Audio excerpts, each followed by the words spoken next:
Perfect. And hello and welcome to everybody who's watching this recording back at a later date. And hello to those of you who have just joined us. We are really looking forward to getting started with today's session on countering hate and misinformation online. So let's take a look at what we have planned for today. So before we get started, I want to acknowledge that the topic of misinformation and hate is a really difficult one. And for lots of us, it might carry a lot of weight and emotions. So I just want to warn you that we will be talking about difficult topics today, and I hope in a really constructive and helpful way. But if you need to step away or take a break, that is completely fine. We would love you to contribute to the discussions that we have planned, but again, there is no pressure to do so if you do not feel comfortable doing that. If you need additional support or would like to talk some more about any of the things we share today, please do book a one-to-one with our coaches. We all have firsthand experience of dealing with misinformation and hate online, but that does mean that we can help. So we will have two discussion points during our meeting today, and we will talk about the issue of hate and misinformation online, unpack some key terms, and share some tools and techniques to help you deal with this on your channels, as well as to work and counter the spread of misinformation and disinformation. We will also, as always, have time to take any questions you might have before we wrap up today. So let's start with some introductions. I think most of you know me already, but if you don't, my name is Svetlana. I'm one of the digital communication coaches on the Bridge program. And for the last 4 years, I have been working on building partnerships, fundraising, and communications, and managing projects in several nonprofit organizations in Ukraine. During that time, I took part in conducting a national campaign aimed at debunking myth and prejudice about the nonprofit sector in Ukraine, which made me realize how important it is to have a strategic approach in dealing with misinformation to prevent the spread of false narratives. So I hope this session today will be useful for you to understand some strategies to deal with hate and fake information effectively at your organization. And it's not just me on the call today. I'm joined by my lovely colleague, Jasmine, and I will hand over to Jasmine to introduce herself as well. Great, thank you, Svetlana, and hello everybody. It's lovely to see you all. I think I've met lots of you before, but as a quick reminder, my name is Jasmine and I'm the digital training lead on the Lightful team. My background is in social media and digital marketing, and I feel really quite passionately about the topic we're going to be talking about today, as I don't think I really realised the extent of online hate until I started working in social media in a very hands-on way. And I started managing the social media and customer service messages for a large UK brand.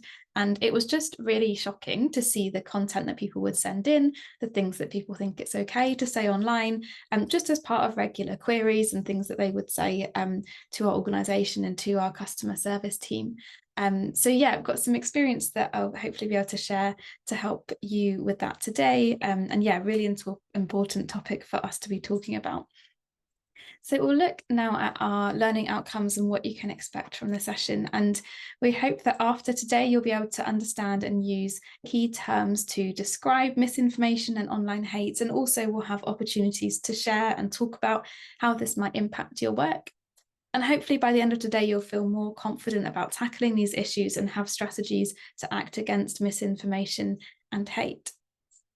But before we move on, I'm going to talk us through some key terms in a second. But firstly, I'd just like to share a couple of poll questions that I'd like to ask you all.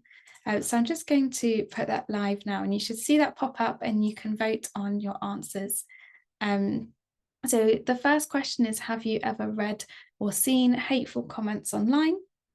And the second one is, how confident do you feel in managing negativity on your organization's online spaces? And like Svetlana said, we're going to talk about online hate and misinformation today. So you might have more experience with one or the other. And yeah, you might have something particular questions about one or the other or both of those things. So we're going to cover both today.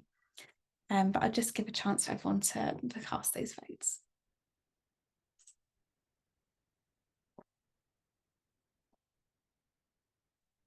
Thanks everyone for voting in those polls. And it looks like, yeah, it looks good that lots of people here do feel fairly confident at managing the negativity in their online spaces. So that's really helpful to know. And hopefully we've got a couple of discussion points later on. So I'd really love to hear from you and hear what your tactics are, because we've got our own experiences, but it would also be really helpful to hear the sorts of things that you're doing, that you're finding effective, and hopefully help each other through that as well. And really sadly, almost everybody here has witnessed some kind of hateful content online, which sadly isn't surprising, but it does really show how much of an issue this has become, and why it's so important that we come up with ways to tackle it and to protect ourselves and the people that we serve as well. And when we're talking about these difficult things, it's important to start off by defining what it is we're talking about and make sure that we're all on the same page. So we're going to start with some terms around misinformation. And I'm sure we would all agree there's lots and lots of benefits to having the internet, to being able to connect with so many people. But sadly, that has meant it's more easy than ever to spread false information. And we see that happening a lot of the time. So here are some key terms. So firstly, misinformation. This is false information that's spread, often unintentionally, which is important to note. It can actually result from misunderstandings, being falsely informed, sharing outdated information, maybe misleading content. And it plays a big role in contributing to confusion, even though people sharing it might not mean to do so. So they might be doing that sincerely. And the difference between misinformation and disinformation lies with that intent. So misinformation refers to the unintentional spread of inaccurate information, often shared in good faith by people not realizing that they're passing on falsehoods. But disinformation is more deliberate. So it's the deliberate lies, the misleading narratives that are weaponized over time, that are very much designed with the intention to deceive, manipulate, or harm. Next, we have to debunk. So this is to show that something is not true, or maybe that it's less true, less sensationalized than it's been made to appear. So really explaining what is incorrect about some information that might be circulating. Then fake news is a term that has become quite commonly used now. Unfortunately, I guess that we have to be used to saying it, but this is really about fabricated or intentionally deceptive news stories presented as factual journalism, and they might even appear in traditional media or online platforms. They're designed to look very authentic, like legitimate news. And the main aim of this is to really mislead readers, to manipulate public opinion, generate a sense of sensationalism or extremism, and this can be with all kinds of motives behind it. But yeah, I expect we're all probably quite familiar with that term.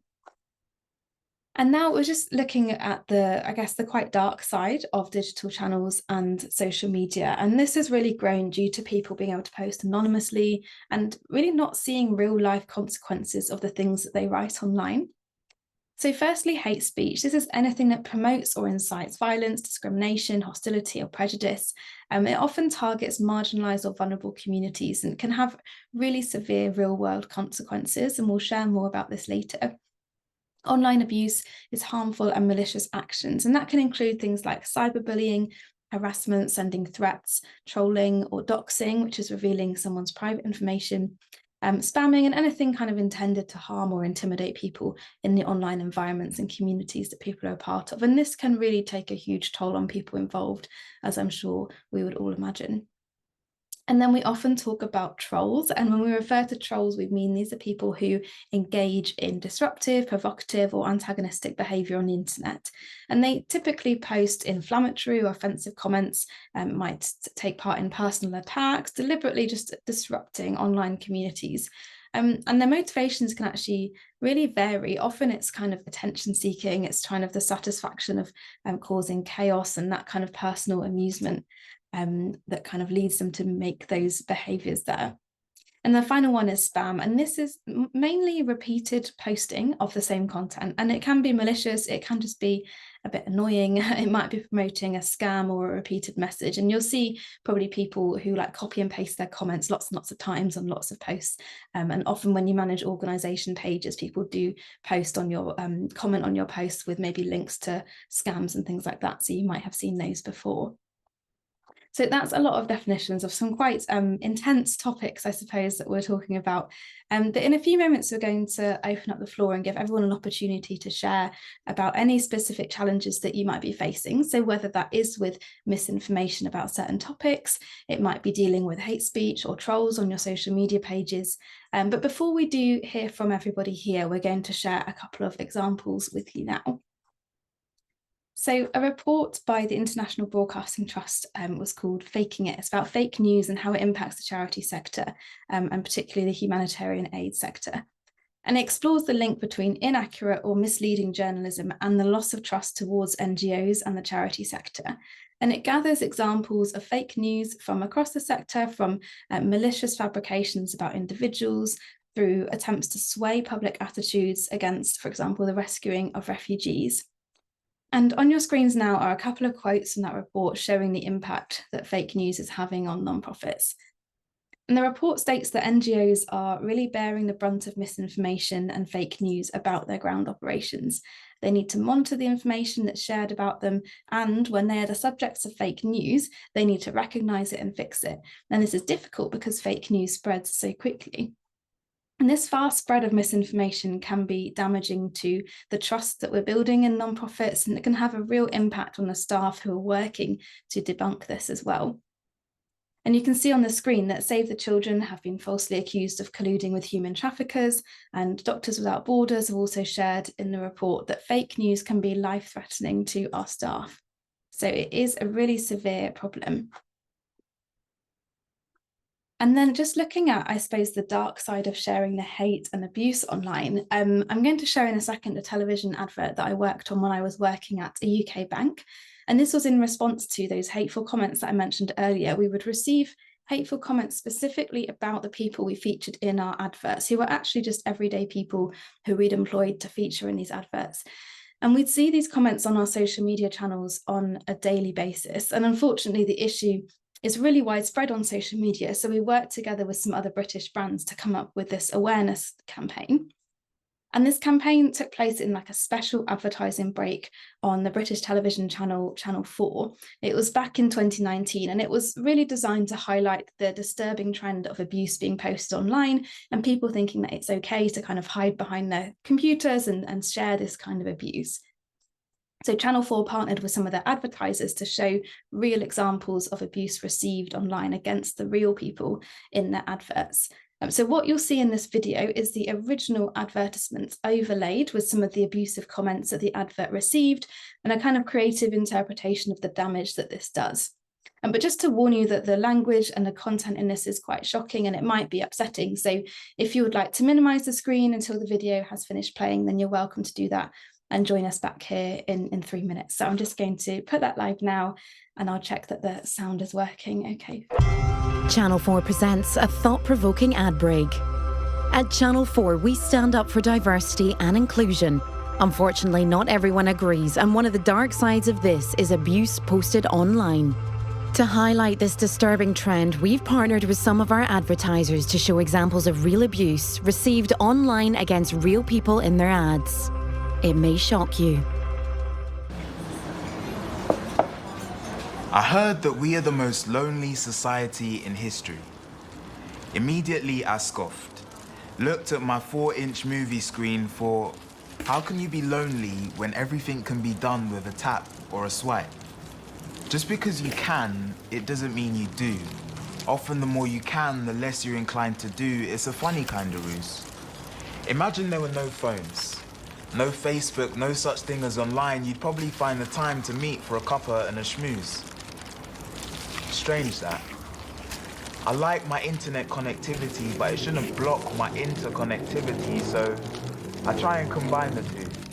I'll send a message, tell a friend, put the kettle on, bruv. I'm coming round to see you for a knees up and a brew.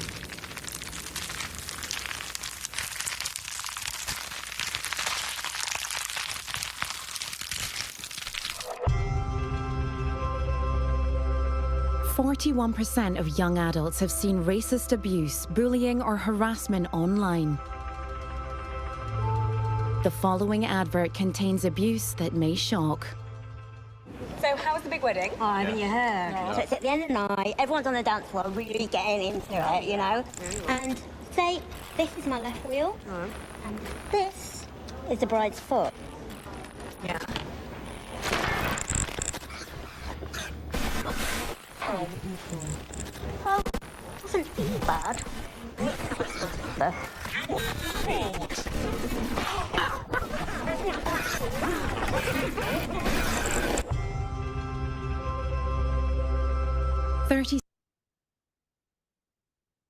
Yeah, as you can see, that is a really sad thing that we have to talk about misinformation and abuse, and it's really uncomfortable as well to see. I mean, I've seen that video lots of times, but it still, yeah, makes me uncomfortable that there are people who sit at home and they will type these things online, and then real people have to deal with that as well. But hopefully we can have a bit of a discussion today that we can then create a supportive environment where we can safely share and support each other. And later we're going to end the session with some tangible actions that we can all take to help combat this. So hopefully you won't leave the session feeling too overwhelmed or daunted by the challenge that's presented. But I think we've often found that it is something that needs talking about, particularly in the nonprofit space, which is why we have this session. So what I'd really like to do is open up the floor and give us an opportunity to share what specific challenges everyone's facing. So if you're seeing misinformation online, even if you receive kind of people spamming your social media pages, what is it that you are kind of dealing with at the moment, and how does it affect your work? So conscious is quite a big topic, but if anyone would like to kick off the discussion and share any examples that they see or any challenges they're facing, then that would be great.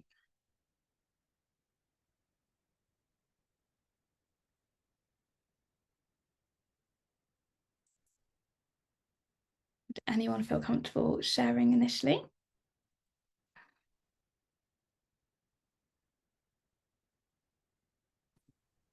Hi, everyone. Sorry, this is Consuelo. Can you hear me? Yes, yeah, go ahead. Great to see you. Okay. Some experience to share. Like I'm from Chile, and I have been living and working in Haiti since 2012. And as you know, Haiti have been like we have a lot of NGOs and MINUSTA, UN nations agencies,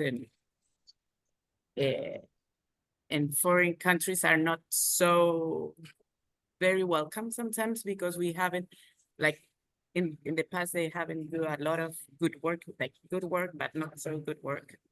So in some opportunities, for example, I have my own NGO, and if sometimes I in a picture, and they will start hating me because like here they call me the white, like the white, the imperialist, like coming to my country, and like, so I have tried to be like a little bit out of the pictures of my work, because I can receive like the hating. And even if now I work for another NGO, sometimes it's the same. Like if they post me, they will say like, why we have like this white, and like taking advantage of the Asian people, whatever. So sometimes it's, and I just, for my foundation, I just erase posts. I don't fight, I just like erase, not the post, the comments. I just erase it, and that's it. But yeah, this is my situation. And like I pay for maybe others NGO and the story, but what can I do? It is what it is. Yeah. Oh, thanks for sharing, Consuelo. And yeah, really, really sad that you received that when you set up an NGO, and all of the work that you're doing in that as well. And it's so unfortunate when we hear of that. Like, it's just, yeah, it's so sad. But I totally agree that kind of taking a step, I suppose, so you need to protect yourself and your own kind of well-being. So if you know that things are going to receive those comments, but it's also, yeah, it can be great. We'll share some practices later to kind of help protect your own kind of well-being and safety too.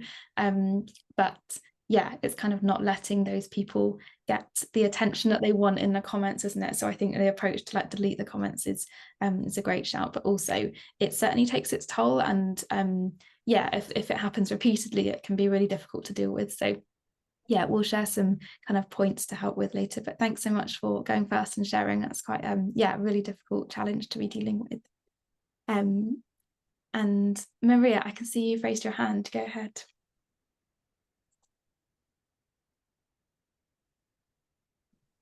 Hi, how are you?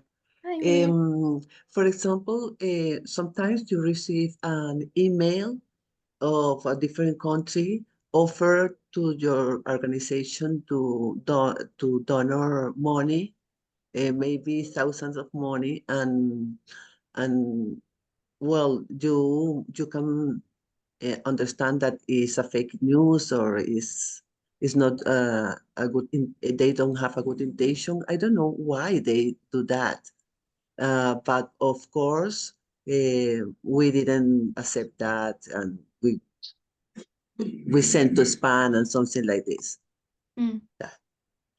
Yeah, I think you hit the nail on the head with saying we just don't know why people do that as well. Like yeah, people try and scam individuals, but also trying to scam non-profits. It's just yeah, it's really tricky, but it's good that you've already spotted it, you're aware of it, because they can be so sophisticated as well. It can look really convincing. The way people are sharing fake news and false information now can be really yeah, really convincing. So yeah, definitely best practice to kind of spot for any red flags, you know, anything that doesn't look quite right, or often we'd say if something looks too good to be true, then maybe it is, and dealing with it in that way. But yeah, oh, and I can see you also said about getting the offers to make follower list grow. And yeah, after a while, you start to recognize the kind of trends that come from people offering scams and yeah, and fake information as well. And yeah, so no, we'll talk through about kind of responding to those sorts of people in the public space as well in a little bit as well. Thanks for sharing. Yeah, totally know of that one as well. Would anybody else like to share their experiences or challenges before we move on?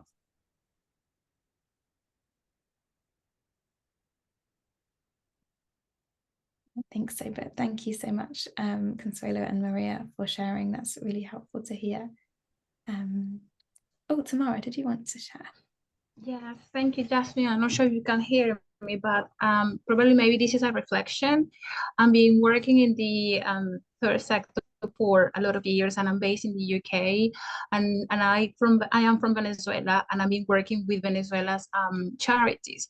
And one of the things that I have encountered is the fact there are two situations. The first one is, for example, that we are Venezuelans, and unfortunately, this is my personal opinion. A lot of people from Latin America, for them, it's very difficult to understand that we are working in the third industry, and we are hoping to to assist the people in our country in Venezuela. So sometimes they don't feel that we are trusted, that we are doing the right thing, for our clients, for our beneficiaries. So for them, it's very difficult, to put a donation because they think that we are not trustworthy. So because I'm based in the UK, I concentrate myself, in trying to find out corporates and volunteers and donors from Europe and the UK, because it's very difficult, for people from Latin America and also from Venezuela. This is my personal experience, so that's what I said, that is a reflection. And the second one is because we have it's the largest, diaspora that we've got in the Latino, community. And unfortunately, because of that, right now I'm working with the Venezuelans in America, and I could see that there is a lot of misinformation. People don't treat the Venezuelans in America very well, and also, in the surround countries. And there is a lot of misinformation, unfortunately, because of social media, that we are that we are not generous, that we are bad people, that we just go, to other countries, to take jobs, or we're just being lazy. And unfortunately, we have a social and economic situation in the country that a lot of people, they don't understand. Because of the social media, the bad information about the Venezuelan is being spreading. So this is just my thoughts that I wanted to share. Thank you, Jasmine. Thanks so much for sharing. Yeah, really interesting reflections. And I think that lack of trust in NGOs is certainly something that I've heard from other people working in Latin America as well. And there's that, it's such a challenge, I think, to build up that trust. I think we'll share a bit more, but obviously there's a lot of work in kind of that education and promoting, like sharing the positive messages, but it is such a long job. It doesn't happen overnight. So appreciate that can be such a challenge. And yeah, thanks so much for sharing as well about what it's like in different countries and the experiences faced by other people from Latin America too. But yeah, really totally resonate with your reflections. Thank you for sharing, and thanks everyone. I can see that conversations continuing in the chat, so yeah, let's keep doing that and make sure we can share reflections and any advice as well from personal experiences that you'd like to share. Everybody, please feel free to do so. And we're going to look at how we can counter misinformation, tackle these things, and I'm going to hand over to Svetlana to take us through this section. Thank you, Jasmine, and thank you everyone for sharing your reflections and experiences. So obviously we do not want to reinforce misinformation and therefore help spread the false messages. So what should we do when we are targeted with misinformation or when we see or experience it? So the first tactic is that your digital spaces are places to educate your audience. So proactively providing them with reliable information and resources builds your credibility. You can also share tips for verifying information online with your audience. For example, ways to fact check and identify trustworthy sources. By empowering your community to spot misinformation, you can reduce its spread. And by equipping your audience with facts and information, they are better prepared to challenge false information that they see online. Also, being well informed about potential sources of misinformation in your field will help you anticipate and proactively respond to false claims. Keeping an eye on your social media channels and comments to identify any new themes emerging is important. And at my previous organization, we kept a watching brief on anything we were working on or that was taking place in the media, which could arise in potential misinformation or hate messages online, so that we could be prepared in advance with social media responses or media statements. When you come across misinformation or disinformation related to your nonprofit, you can correct inaccuracies with a fact-based, respectful response. So provide evidence and credible sources to support your claims. You can direct people to more information on your website or to external credible sources where appropriate. Something I know many bridge participants have experienced is the worry of what to do after you have corrected inaccuracies. Perhaps you've responded to a social media post with the facts, but the original poster is still messaging. Something that can be really helpful with this kind of scenario is having standard responses as an agreed approach, which we will be talking about a bit later in today's session. Our next tip is not to feed the trolls. So what we mean by this is essentially that educating your audience about your area of expertise is really helpful. But sadly, sometimes people will continue to comment and continuing to engage with false information.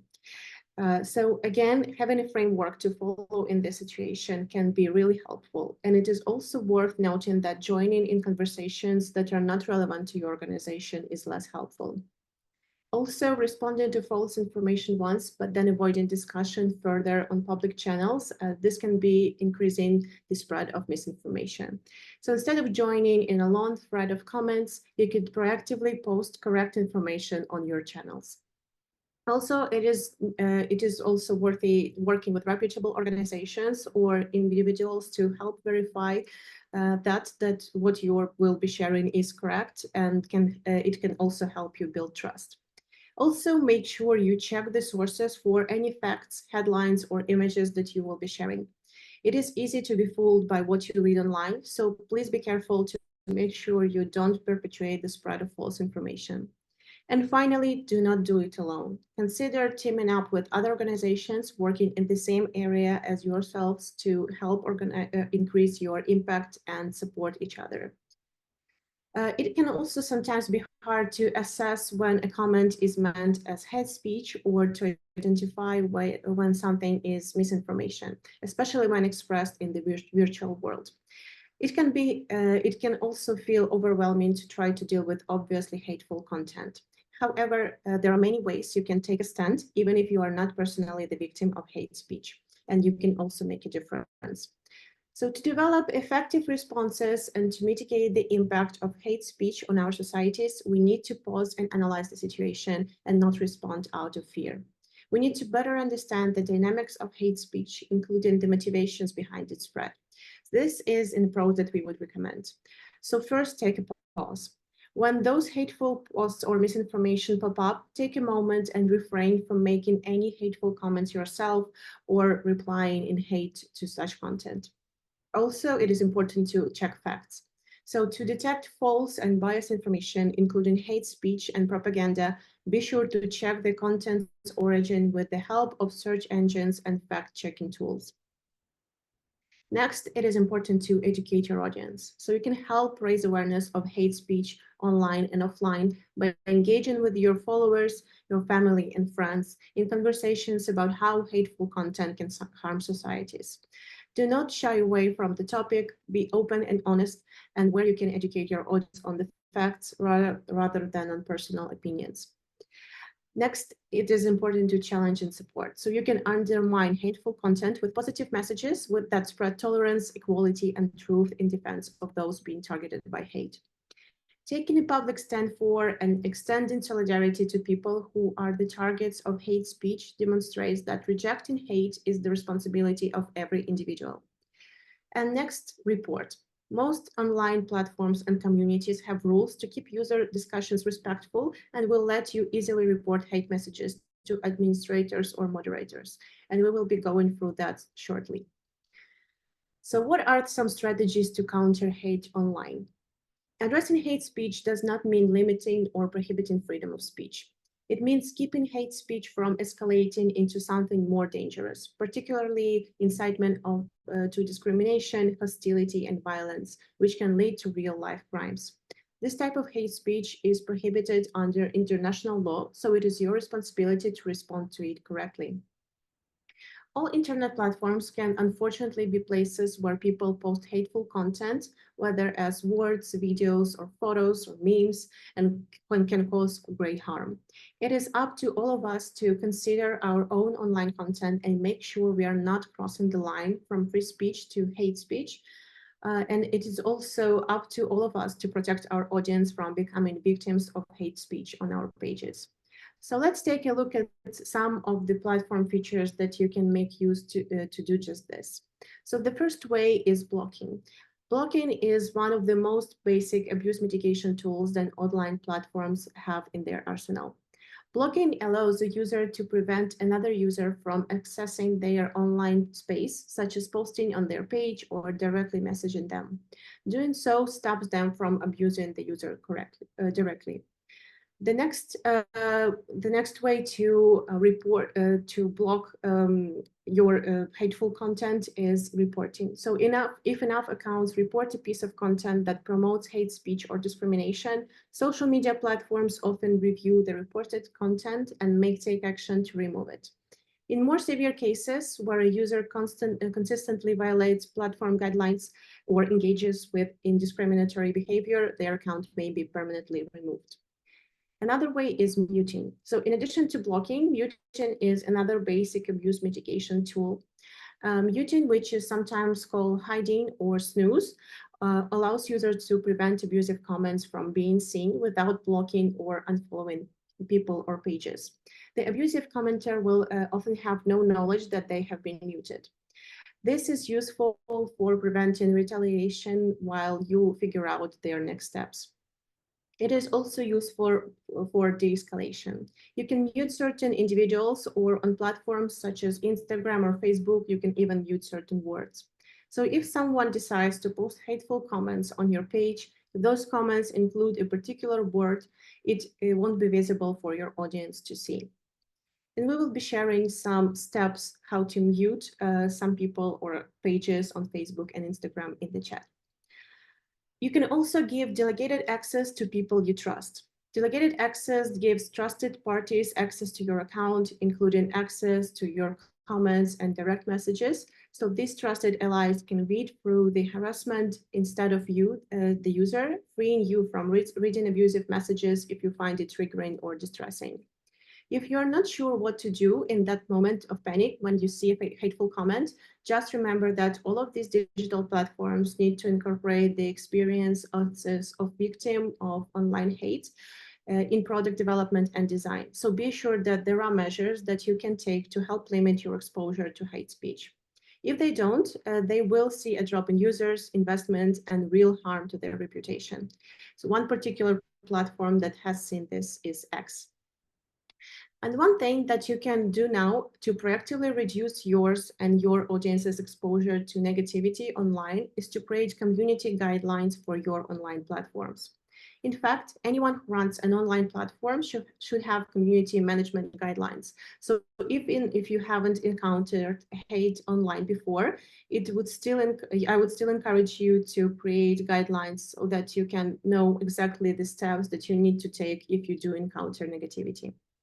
Any community guidelines are sometimes known as house rules, and what they do is to communicate to your audience just what you will and won't tolerate on your digital spaces and how you will respond to them. You can have these displayed in your about information on your Facebook page, in pin posts, and on your website so that you can link through to them when needed. For example, my colleague Sabina has shared that at the National Trust, their community guidelines were very clear that if they received off-topic comments or anything that has breached the guidelines, they would firstly respond with a warning. And if that person will continue to breach them, they would receive a second warning. And after that, they would be blocked from their channels. They would take screenshots of any comments that breached the guidelines and keep the secure record. And they had standard responses prepared so that they, when they were needed, they could copy and paste them as a reply. And I am going to launch a quick poll now to ask you whether you already have some community guidelines in your organization. So I'll give you a couple of seconds to respond to that.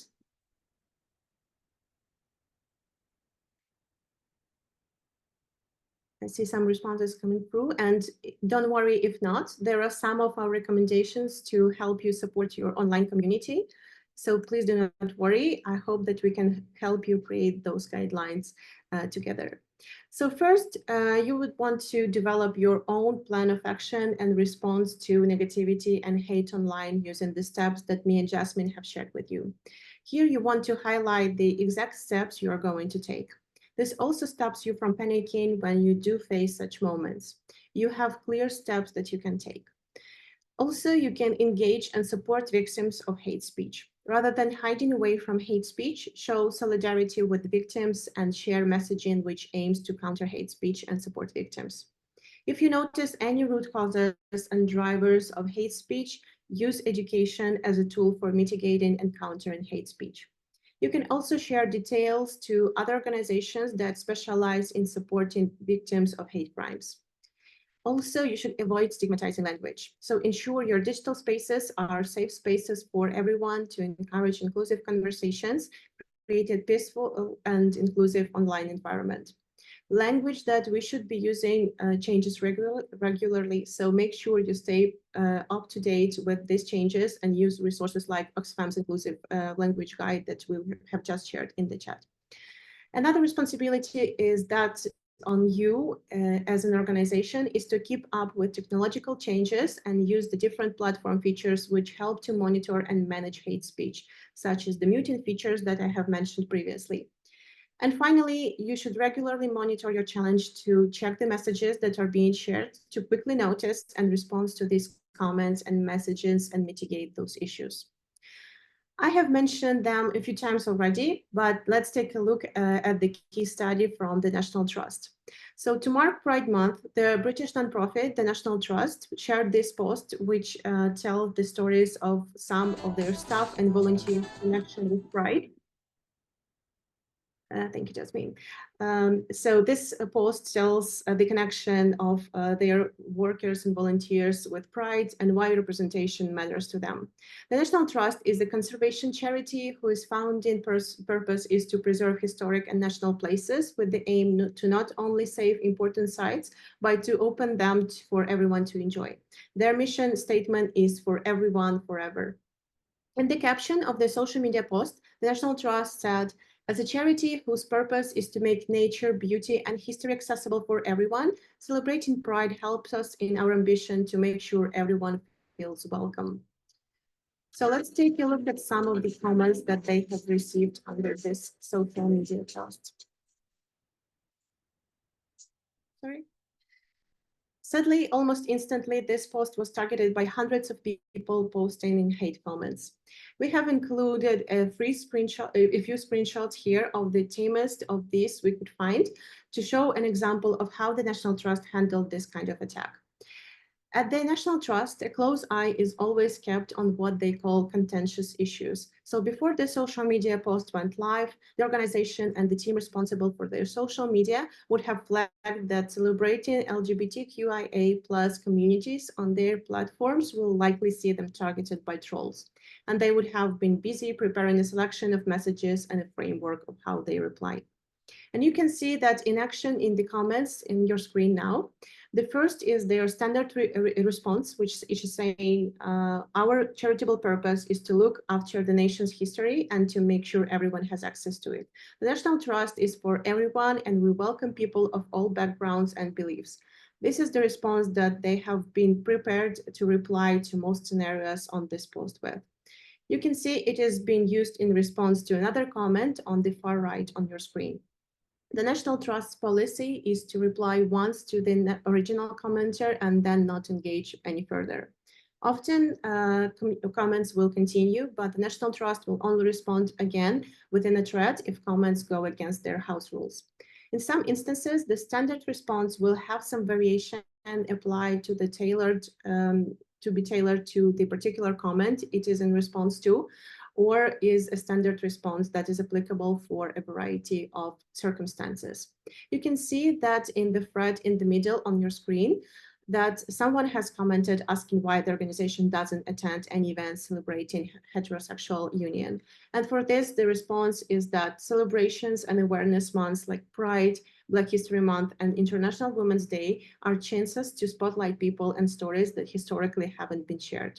This response is one which is used broadly for those different awareness months, which for this organization results in negative comments. This framework that the National Trust follows means that they are generally prepared for those moments when negative and hateful comments are more likely to appear on their social media content. Their work celebrating the diversity of the people in the organization and the people who are connected to the places that they care from and telling their stories has seen a rise in negativity from extremists on social media. This sad fact does mean that the hate and negativity tends to come at the same time of year or on the same types of content, meaning the organization can be prepared in advance. But their policy with dealing with hate and negativity online is appreciated by many of their community members. So here's a selection of the comments that from that post, thanking the National Trust for their work, for supporting the LGBTQI+ community, and for their responses in the comments. So for example, one of the comments is saying, praise to whoever handles the social media account because your replies to certain people are professional and constructive. So let's take a look at some strategies on how to engage in awareness campaigns. In response to the alarming trends on hate and intolerance around the world, UN Secretary General Antonio Guterres launched the United Nations Strategy and Plan of Action on Hate Speech back in 2019.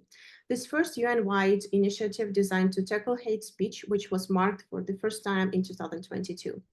This International Day of Countering Hate Speech campaign is now run every year, and we encourage everyone online today to take part in this initiative.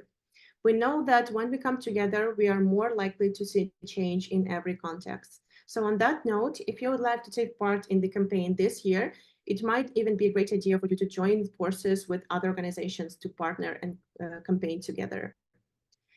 And now let's take a quick look at another case study.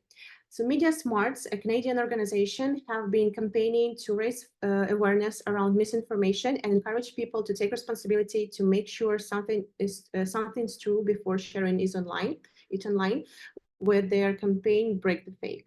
Let's watch one of their campaign videos, which introduces their mission really effectively with the use of adorable miniature hippos called house hippos. As night falls, 37 million Canadians turn out their lights and settle down for the night. But as we sleep, there's something interesting going on. House hippos have returned to Canadian homes, but they're extremely hard to spot. They enjoy admiring their reflections, hoarding socks, helping themselves to your devices, and annoying your pets. It looks like Canada has a house hippo problem. Or do we? We brought back the house hippo to show how easy it is to be fooled in our digital world. Find out how to tell what's real and what's not at breakthefake.ca. So you can see that they work with partners such as the Canadian Museum of Nature to spread the word about the campaign and post about it on awareness days and holidays to help spread the word. Here are some examples of social media posts, and the top one is from the Valentine's Day, and the bottom one is from their collaboration with the National Museum of Nature. So let's just quickly read the caption from the second one. You may have seen our April Fool's post on Monday about the house hippo. Well, despite its charm, it doesn't really exist. With the rise of social media, misinformation about nature and environmental issues is disseminated more quickly. Misinformation can be avoided through fact-checking, using reputable sources, and listening to the consensus of experts in the field. To learn more about fact-checking using reputable sources and what flags to look for, visit our website, link in bio. If you want to learn more about the Canadian Museum of Nature expertise in documenting biodiversity and environmental change, please feel free to explore our website. So we will share the link in the chat to more information about the Break the Fake campaign, where you can also access Media Smarts resources to counter misinformation. And let's quickly take a look at another examples. So let's shine a light on Mormon Women for Ethical Government, a nonprofit who are actually taking part in the Bridge program, for sharing some great content on their social media channels recently to help their audience around Memorial Day. We were really impressed by the work that they were doing to address the spread of misinformation. In the caption they posted, heading to a BBQ or a family event for Memorial Day, pack these tips with you just in case the conversation takes a less than accurate turn. So we will share a link in the chat to the post in case you would like to read through all of their tips. One of the areas they focused on in this post is whether it is better to avoid repeating myth or misinformation altogether. It was once believed that correcting misinformation could backfire and strengthen a person's misconceptions. But researchers have found that correcting during conversation with an individual backfires only occasionally. So being reform armed with strategies such as those we have shared today can really help to avoid conversations turning tricky.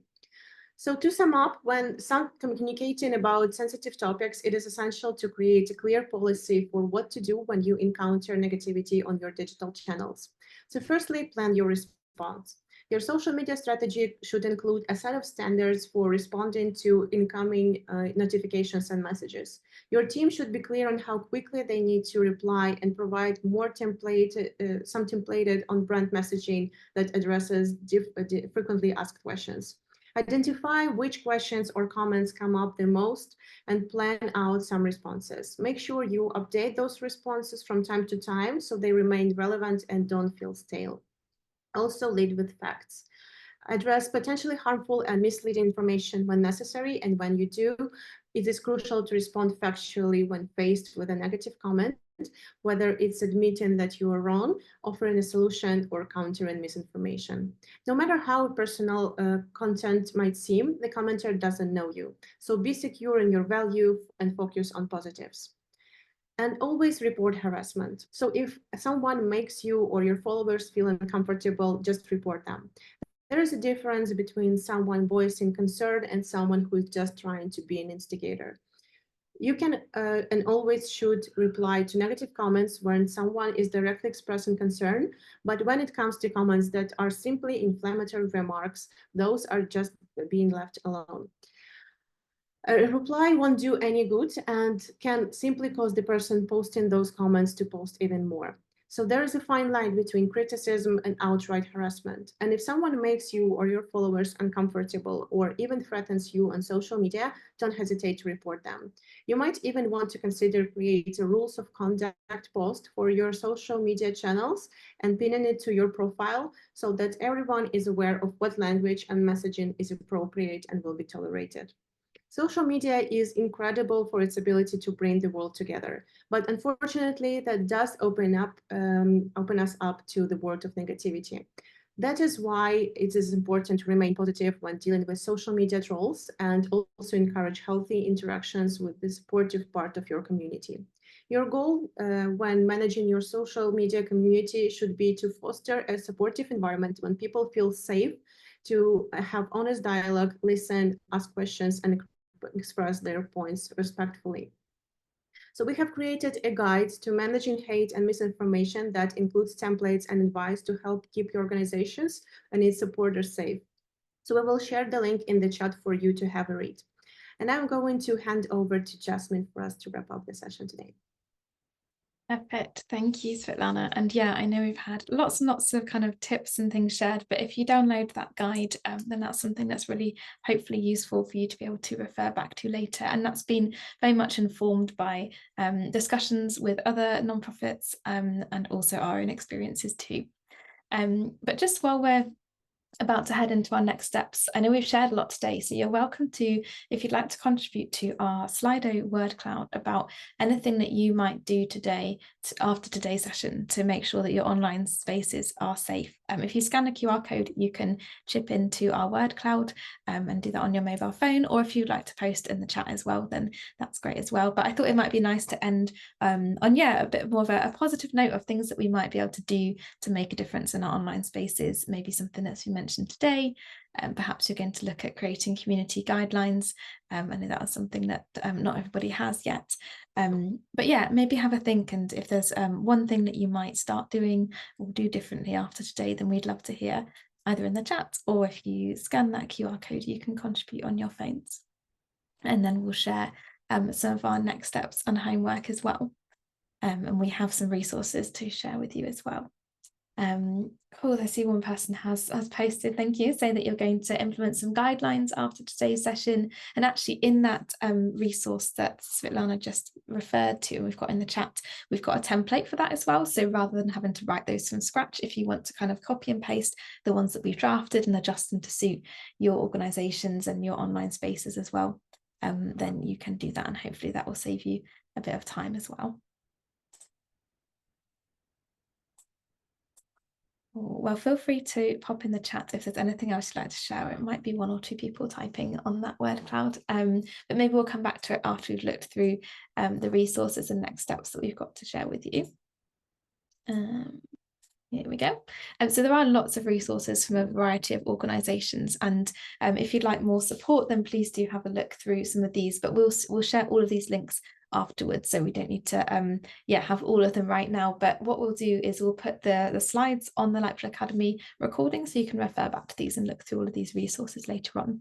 But we also have a Lightful Academy course about this as well, so that's something that I definitely recommend having a look at if you would like some more insight on that. So your next steps are to work through that guide and complete the microlearning course on Lightful Academy. And then think about what your process is for tackling the challenges that we've talked about. So like some people have said about creating guidelines, that seems like a key one that's coming out. But remember as well, you don't have to do this by yourself. If you need any more support at all, then please do book it in a one-to-one, and we'd be very happy to help you work through that as well. So I'm just going to put that up on the screen. I saw someone asked about the QR code, so I'll leave that up on the screen while we have a few moments for questions. I'm also going to launch a final poll, which will pop up. But does anyone have any questions, anything they'd like to share, or maybe any reflections from today that they'd like to share with the group?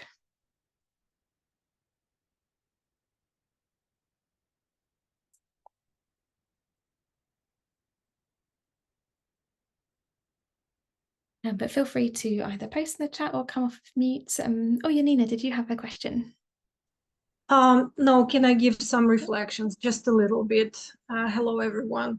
A little bit not related to the NGOs, but my fresh experience of today.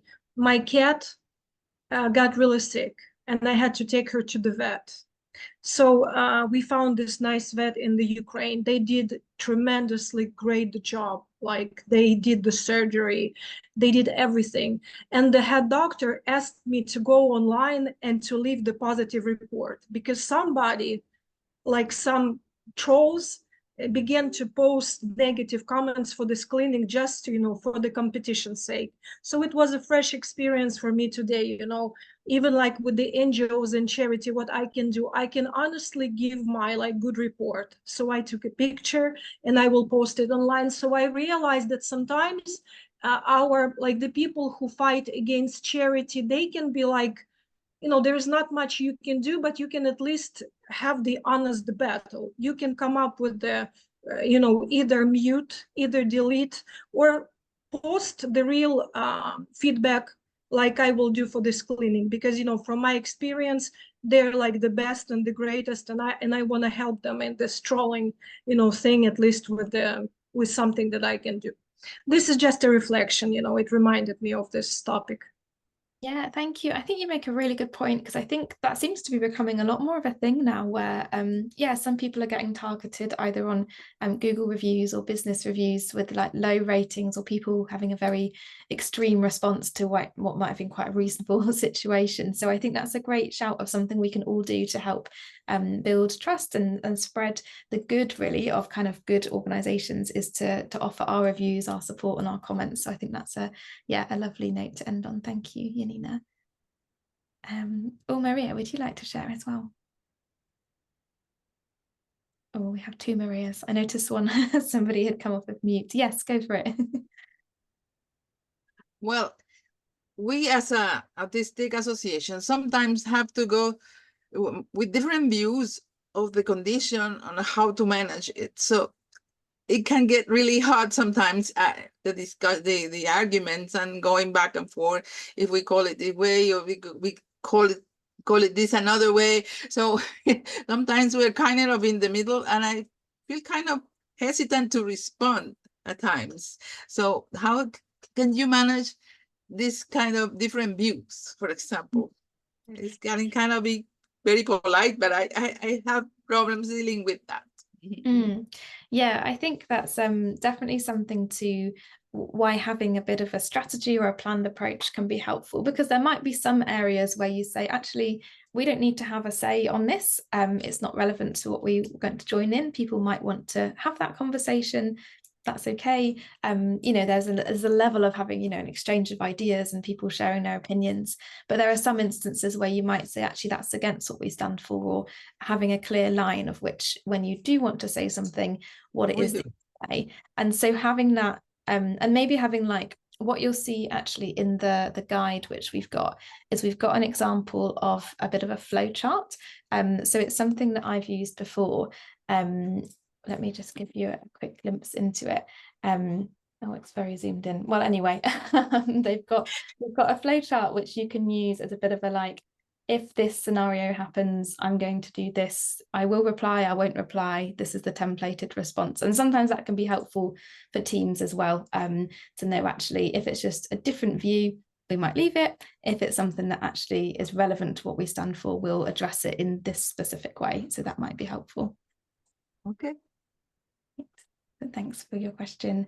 Cool. I can see lots of people having to head off, which is totally fine. And thanks so much, everybody, for joining us today. And thank you all for joining in the conversation as well. I know it's not the easiest or the lightest of topics to talk about, but I feel like it's been really nice to end the session on talking about what steps people are going to take, what we're going to do differently, and how we can manage to join together really as we tackle misinformation and online hate too. So big thanks to everyone for joining and for really taking part and getting stuck in. That's so appreciated. And if you need any support, as always, please do let us know and book in those one-to-ones and we can chat through in more detail. But a big thank you to everyone and look forward to seeing you all again soon. Thank you. Bye. Thank you. Bye. Bye.